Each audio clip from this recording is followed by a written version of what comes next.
வணக்கம் and welcome to delight cinemas. இன்னைக்கான இந்த அப்டேட்ஸ் வீடியோவில் ஃபஸ்ட்டு நம்ம பார்க்க போகிற அப்டேட் எந்த படத்தை பற்றி அப்படின்னு பார்த்தீங்கன்னா, வெற்றிமாறன் இயக்கத்தில் எஸ்டிஆர் நடிக்க போகிற எஸ்டிஆர் 49. இந்த படம் வடச்சென்னை யூனிவர்ஸ், வடச்சென்னை வேர்ல்டுக்குள்ளே நடக்கிற ஒரு கதைக்களமாக இருக்க போதுங்கிற நியூஸ் எல்லாம் முன்னாடியே நம்ம சொல்லியாச்சு. இப்போ என்ன நடந்தது அப்படிங்கிறது உங்களுக்கும் நல்லாவே தெரியும். ஸோ தனுஷ் அவர் தான் வடச்சென்னையோடைய காப்பிரைட் ஓனர், ப்ரொடியூசர். ஸோ அவர் வந்து என்ஓசி கொடுத்தாகணும். அவர் என்ஓசிக்கு வந்து 20 கோடி ரூபாய் கேட்குறாரு அப்படிங்கிற மாதிரி ஒரு ரூமரை வந்து கொளுத்தி போட்டாங்க. அந்த ரூமரும் சோஷியல் மீடியாவில் பார்த்தீங்கன்னா பயங்கரமாக கொழுந்து விட்டு எரிஞ்சிட்டு இருந்தது. சரி, இதை நாமளே இறங்கி அணைச்சிடலாம் அப்படின்னு சொல்லி டைரக்டர் வெற்றிமாறனே வந்து பார்த்தீங்கன்னா அஃபிஷியலாக நேற்று வீடியோ போட்டிருந்தாரு. அதில் அவர் என்ன சொல்லியிருந்தாரு அப்படின்னு பார்க்கும்போது, இந்த படம் வடச்சென்னை யூனிவர்ஸ்குள்ளே வருதுங்கிறத அஃபிஷியலாக கன்ஃபார்ம் பண்ணியிருந்தாரு. அண்ட் தனுஷ் வந்து கேட்ட உடனே என்ஓசி கொடுத்துட்டாரு, காசு எதுவும் வேணான்னு சொல்லிட்டாரு அப்படிங்கிறதுமே வந்து கன்ஃபார்ம் பண்ணியிருந்தாரு. ஆக்சுவலாக வெற்றிமாறன் இப்போ எடுக்க போகிற இந்த கதையை வந்து 2 விதமாக பிளான் பண்ணியிருக்காரு. ஒன்று, வடச்சென்னை யூனிவர்ஸ்குள்ளே கொண்டு வந்து சொல்லலாம், அப்படி இல்லைனா தனி ஒரு ஸ்டாண்ட் அலோன் ஃபிலிமாக எடுக்கலாம் அப்படிங்கிற மாதிரி பிளான் பண்ணியிருந்தாரு. பட் தனுஷ் வந்து என்ஓசி கொடுக்க ஒத்துக்கிட்டாரு அப்படிங்கிறதுனால இப்போ வடச்சென்னை யூனிவர்ஸ்குள்ள இந்த கதைக்களம் வந்து உருவாயிட்டு இருக்கு. ஸோ இந்த எஸ்டிஆர் 49க்கான அனௌன்ஸ்மெண்ட் வீடியோ வந்து பார்த்தீங்கன்னா ஜூன் எண்டிலே வந்து வர வேண்டியது. பட் ஏன் இப்போ வரைக்கும் வரல அப்படின்னு பார்க்கும்போது, ஏற்கனவே 2 நாள் ஷூட் பண்ணி முடிச்சிருந்தாங்க. பட் அதோட கம்ப்ளீட் ஆகல. இன்னொரு ஷெட்யூல் வந்து பேலன்ஸ் இருக்கு, அதை இனிமே தான் வந்து எடுக்க போறாங்களாம். ஸோ அதையும் எடுத்து முடிச்சதுக்கு அப்புறமா தான் இந்த ஜூலை எண்டுக்குள்ள, மேக்ஸிமம் ஜூலை 2nd வீக் இல்லைனா 3rd வீக்குள்ள பார்த்தீங்கன்னா எஸ்டிஆர் 49க்கான அனௌன்ஸ்மெண்ட் வீடியோ வந்து நம்ம எதிர்பார்க்கலாம். அண்ட் ரீசெண்டாக வெற்றிமாறன், ராம் இவங்க 2 பேரும் சேர்ந்து ஒரு இன்டர்வியூ கொடுத்துருந்தாங்க. அதில் வெற்றிமாறன் என்ன சொல்லியிருந்தார் அப்படின்னா, இப்போ ஃபஸ்ட்டு அனௌன்ஸ்மெண்ட் வீடியோ வரும், அதுக்கப்புறமா எஸ்டிஆர் 49 டைட்டில் ரிவீல் வீடியோ அது தனியாக வந்து ஷூட் பண்ண போகிறோம் அப்படிங்கிறதுமே வந்து சொல்லியிருந்தாரு. எஸ்டிஆர் 49 தாண்டி வாடிவாசல் பற்றி அவர் என்ன சொல்லியிருந்தாரு அப்படின்னு பார்த்தீங்கன்னா, வாடிவாசல் வந்து ரைட்டிங் ப்ராசஸ்னாலையும் டெக்னிக்கல் ஆஸ்பெக்ட்ஸ், சேஃப்டி மெஷர்ஸ் இதனால படம் வந்து டிலே ஆகிட்டு இருக்கு. ஸோ அதுக்குள்ளே இந்த எஸ்டிஆர் 49 பண்ணிடலாம் அப்படின்னு தான் இந்த படம் வந்து பிளான் பண்ணியிருக்கோங்கிற மாதிரி அவர் சொல்லியிருந்தாரு. ஸோ அதனால் வாடிவாசல் வந்து ட்ராப்டு அப்படிங்கிற மாதிரி அவர் எந்த இடத்துலையும் வந்து மென்ஷன் பண்ணலை. ஆனாலுமே நமக்கு வர நியூஸ் என்ன அப்படின்னு பார்க்கும்போது, வெற்றிமாறனுடைய மேக்கிங் ஸ்டைல் அப்படின்னு பார்த்தீங்கன்னா, இப்போ இதுதான் கதை, இவ்வளோதான் நான் எடுக்க போகிறேன் அப்படின்னு போயிட்டு அதை மட்டுமே எடுக்கிற ஒரு டேரக்டர் அவர் கிடையாது. ஒரு கதை சொல்லிட்டு ஃபிக்ஸ் பண்ணிட்டு ஷூட்டிங் போவார். பட் ஷூட்டிங்கில் அவருக்கு புது புது ஐடியாஸ் வந்துச்சுன்னா ஸ்டோரி படம் வந்து எக்ஸ்டெண்ட் ஆகி போயிட்டே இருக்கும். அப்படி தான் பார்த்தீங்கன்னா விடுதலை ஒரு சின்ன படமாக எடுத்து ரிலீஸ் பண்ண வேண்டிய படம் 2 பாகமாக எடுத்து ரிலீஸ் பண்ணார். ஏன் வடச்சென்னையே எடுத்துக்கிட்டிங்கன்னா பல ஃபுட்டேஜஸ் வந்து எடுத்து வச்சிருக்காங்க. ராஜனை வச்சே அவ்வளோ சீக்வன்ஸை எடுத்து அதுவே ஒரு தனி படமாக ரிலீஸ் பண்ணுற அளவுக்கு வந்து தயாராக இருக்கு. ஸோ அப்படி ஒர்க் பண்ணக்கூடிய ஒரு டேரக்டர் தான் வெற்றிமாறன். ஆனால் இவருடைய ஃபிலிம் மேக்கிங், இவருடைய ஒர்க்கிங் ஸ்டைலில் சூர்யாவுக்கு வந்து உடன்பாடு இல்லை அப்படின்னு சொல்லப்படுது. அதாவது சூர்யா வந்து ஃபுல் பவுண்ட் ஸ்கிரிப்ட் கேட்குறாரு, ஃபுல் பவுண்ட் ஸ்கிரிப்ட் ரெடி ஆனதுக்கு அப்புறமா ஷூட்டிங் பண்ணிக்கலாம் அப்படிங்கிற மாதிரி ஒரு நியூஸ் இருக்கு. ஏன்னா கங்குவா படத்துக்கு பார்த்தீங்கன்னா சூர்யா வந்து 2.5 வருஷம் டைம் கொடுத்துருந்தாரு. இதுக்கப்புறமா அவர் எந்த ஒரு படத்துக்கும் 1 வருஷம் 2 வருஷம் டைம் கொடுக்குற மாதிரி இல்லை. வருஷத்துக்கு 2 படங்கள் இறக்கி ஆகணும் அப்படிங்கிற மாதிரி முடிவெடுத்து நடிச்சிட்டு இருக்காரு. ஸோ இந்த வருஷம் பார்த்தீங்கன்னா ஃபர்ஸ்ட் ஹாஃப்ல ரெட்ரோ ரிலீஸ் ஆயிடுச்சு. இந்த வருஷத்துடைய செகண்ட் ஹாஃப்ல அடுத்து கருப்பு வந்து ரிலீஸ் ஆக போகுது. கருப்பு வந்து தீபாவளி ரிலீஸ் பிளான் பண்ணுறாங்க அப்படிங்கிறத ஏற்கனவே நம்ம சொல்லியிருந்தோம். இன்னும் இந்த படத்துக்கான ஓடிடி டீல் வந்து ஃபிக்ஸ் ஆகலை. அது ஃபிக்ஸ் ஆகிடுச்சு அப்படின்னா ரிலீஸ் டேட்டை வந்து அனௌன்ஸ் பண்ணிடுவாங்க.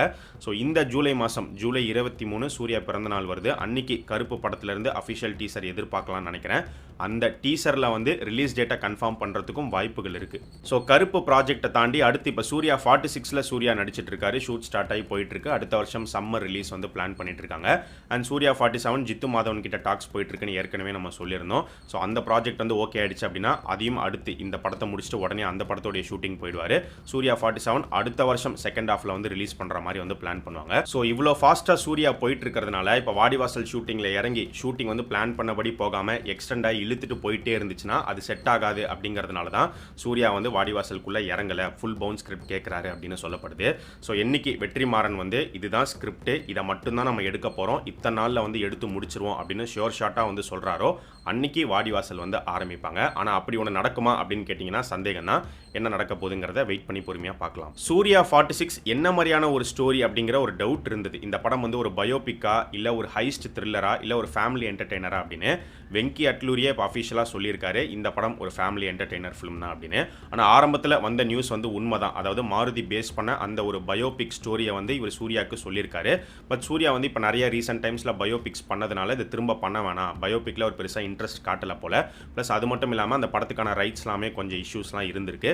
ஸோ இந்த ஃபேமிலி என்டர்டெய்னர் ஸ்டோரி பிடிச்சி போய் இதே நம்ம பண்ணலாம் அப்படிங்கிற ஒரு முடிவெடுத்து தான் இப்போ ஷூட்டிங் வந்து போயிட்டுருக்கு. ஸோ ஒரு ஹாப்பி ஃபேமிலி என்டர்டெய்னர் ஃபிலிமாக இந்த படம் இருக்கும்னு வெங்கி அட்லூரி சொல்லியிருக்காரு. இந்த படத்தில் சூர்யாவுடைய கதாபாத்திரத்தில் சஞ்சய் ராமசாமி கேரக்டருடைய ஷேட்ஸுமே இருக்கும் அப்படின்னுமே சொல்லியிருக்காரு. ஏகே அடுத்து நடிக்க போகிற AK-64 இந்த ப்ராஜெக்டில் நடந்திருக்கிற ட்விஸ்ட் என்ன அப்படின்னு பார்க்கும்போது ஆரம்பத்தில் பார்த்தீங்கன்னா குட் பேட் அக்லி படத்தை தயாரித்த மைத்ரி மூவி மேக்கர்ஸ் அவங்களே தான் 2வது முறையாக ஏகே கூட சேர்ந்து இந்த படத்துலையும் ஒர்க் பண்ண போகிறாங்க, ப்ரொடியூஸ் பண்ண போகிறாங்க அப்படின்னு நியூஸ் இருந்தது. நடுவில் பார்த்தீங்கன்னா வேல்ஸ் தயாரிக்கிறதுக்கு வாய்ப்புகள் இருக்குன்னு சொல்லப்பட்டுச்சு. ஆனால் இப்போ வேல்ஸ் தயாரிக்க போகிறது இல்லைங்கிறது தெளிவாக தெரிஞ்சிருக்கும்.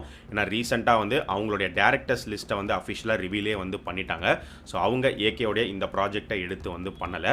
ஸோ இப்போ யார் பண்ணுற மாதிரி இருக்கா அப்படின்னு பார்க்கும்போது மறுபடியும் மைத்ரி மூவி மேக்கர்ஸே வந்து தயாரிக்கிறதுக்கு வாய்ப்புகள் இருக்குங்கிற மாதிரி தான் நியூஸ் வந்துட்டு இருக்கு. ஸோ சீக்கிரமே யார் ப்ரொடியூஸ் பண்ண போறா அப்படிங்கிறது நமக்கு தெரிய வரும். அண்ட் இந்த AK-64க்கான அனௌன்ஸ்மெண்ட் நம்ம முன்னாடியே சொன்ன மாதிரி ஜூலை இல்லைனா ஆகஸ்ட்டுக்குள்ளே கண்டிப்பாக வந்துடும் அப்படின்னு தான் சொல்லப்படுது.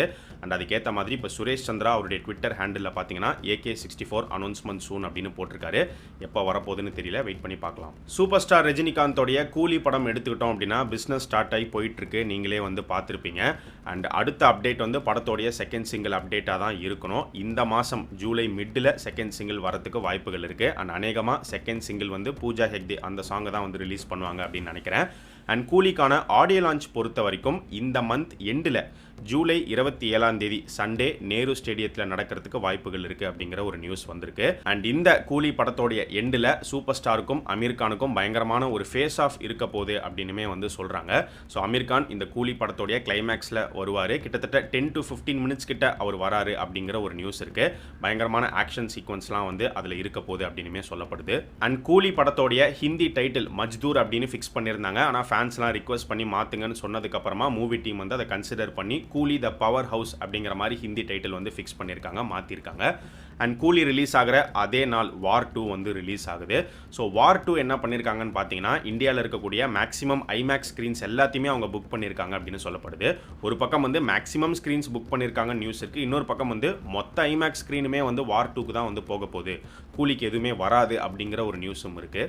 ஐமேக்ஸ் எல்லாத்தையும் கவர் பண்ணாலும் மற்ற தேட்டர்ஸ்லாம் வந்து இருக்குது. ஸோ அதில் ஈக்குவலாக 2 படங்களுமே வந்து ஷேர் ஆகும்.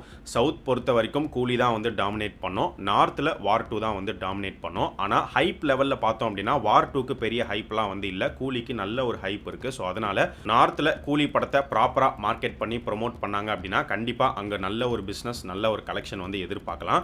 என்ன நடக்க போகுது அப்படிங்கிறது போக போக நமக்கு தெரிய வரும். Director S.J. சூர்யாவை நம்ம திரும்ப பார்க்க போகிறோம். ரொம்ப நாளாக S.J. சூர்யா வந்து கில்லர் அப்படிங்கிற ஒரு ப்ராஜெக்டை பற்றி சொல்லிக்கிட்டே இருந்தார். இந்த படத்தை நானே டைரக்ட் பண்ணி நடிக்க போகிறேன் அப்படின்னு. இந்த படத்துக்காக பார்த்தீங்கன்னா ஜெர்மனிலேருந்து ஒரு காரை வந்து இம்போர்ட் பண்ணியுமே வந்து அவர் கொண்டு வந்திருக்காரு. ஸோ இந்த ப்ராஜெக்ட் வந்து கரண்ட்டாக அவருக்கு நிறைய கமிட்மெண்ட்ஸ் இருந்ததுனால அவரால் ஸ்டார்ட் பண்ண முடியாமல் தள்ளி போயிட்டே இருந்தது. இப்போ ஒரு வழியாக வந்து ஆரம்பிச்சிட்டாங்க. ரீசெண்டாக வந்து பார்த்தீங்கன்னா பூஜை போட்டு அஃபிஷியலாக வந்து ரிவீலும் பண்ணியிருந்தாங்க. ஸோ ஸ்ரீ கோகுல மூவிஸ் அவங்க தான் வந்து தயாரிக்கிறாங்க. இந்த படத்தில் S.J. சூர்யாவுக்கு ஜோடியா பிரீத்தி அஸ்ரானி வந்து நடிக்கிறாங்க. இந்த படம் வந்து தமிழ், தெலுங்கு, மலையாளம், ஹிந்தி, கன்னடம் அப்படின்னு சொல்லி எல்லா லாங்குவேஜிலுமே பேன் இண்டியன் ஃபிலிமாக தான் வந்து ரிலீஸ் பண்ணுற மாதிரி பிளான் பண்ணிட்டு இருக்காங்க. இது என்ன மாதிரியான ஒரு கதைக்களமாக இருக்க போகுது அப்படின்னு பார்க்கும்போது இந்த படத்தில் S.J. சூர்யா வந்து ஒரு ஹிட்மேனாக நடிக்கிறாரு அப்படின்னு சொல்லப்படுது. ஒரு ஜேம்ஸ் பாண்ட் ஸ்டைல் ஆஃப் ஃபிலிமாகவும் இருக்கும், ப்ளஸ் குஷி லவ் ஆங்கிளுமே இந்த படத்துக்குள்ளே இருக்கும்னு சொல்லப்படுது. இந்த படத்துக்கான ஷூட்டிங்கை பொறுத்த வரைக்கும் மேக்ஸிமம் இந்தியாவில் தான் வந்து ஷூட் பண்ண போகிறாங்க. பட் இந்தியாவை தாண்டி ஃபாரின் லொகேஷன்ஸுமே வந்து பிளான் பண்ணியிருக்காங்க. மெயினாக மெக்சிகோவில் போய் எடுப்பாங்க அப்படிங்கிற ஒரு நியூஸ் இருக்குது.